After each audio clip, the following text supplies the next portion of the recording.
नमस्कार शेतकरी बंधूंनो, मी Vishnu Mahore, Nutrihub India private limited या कंपनीचा प्रतिनिधी।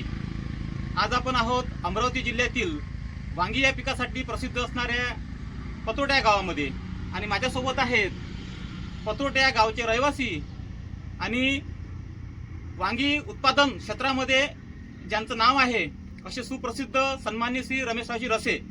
आपण त्यांच्याकडे जाणून घेऊया अधिकची माहिती। नमस्कार सर। नमस्कार नमस्कार। आपला पूर्ण परिचय सांगा।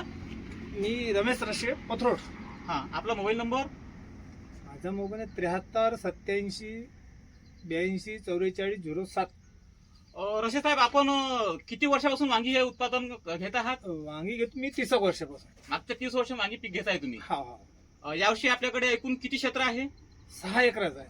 6 एकरामध्ये आपण वांगीची लागवड केलेली आहे। हा।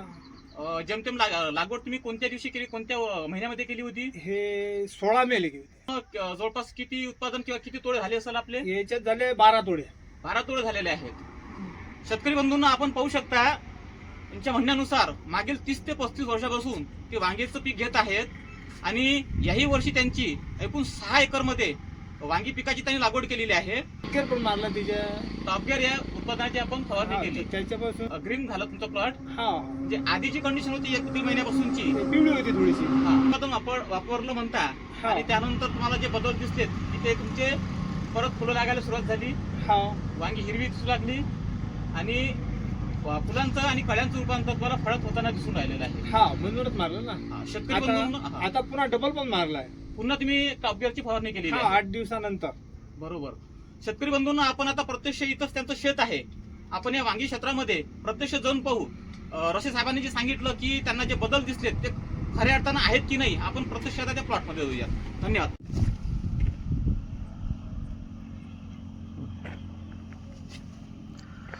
पूर्ण जे क्षेत्र आहे ते हिरवगार झालेलं आपल्याला दिसून राहिलेलं आहे।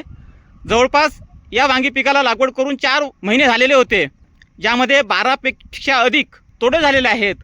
आणि आज जर आपण वांगी पिकाचा प्लॉट पाहिला तर आपल्या लक्षात येईल जणू काही हा नवीन प्लॉट तयार केलेला आहे असं तो दिसून राहिलेला आहे। मोठ्या प्रमाणात या ठिकाणी फुलं आणि कळी आपल्याला दिसून येत आहेत। शेतकरी बंधूंना, टॉपगेअरच्या फवारणीनंतर आपल्याला जे बदल दिसत आहेत ते प्रत्यक्ष आपण या शेतामध्येच पाहत आहोत।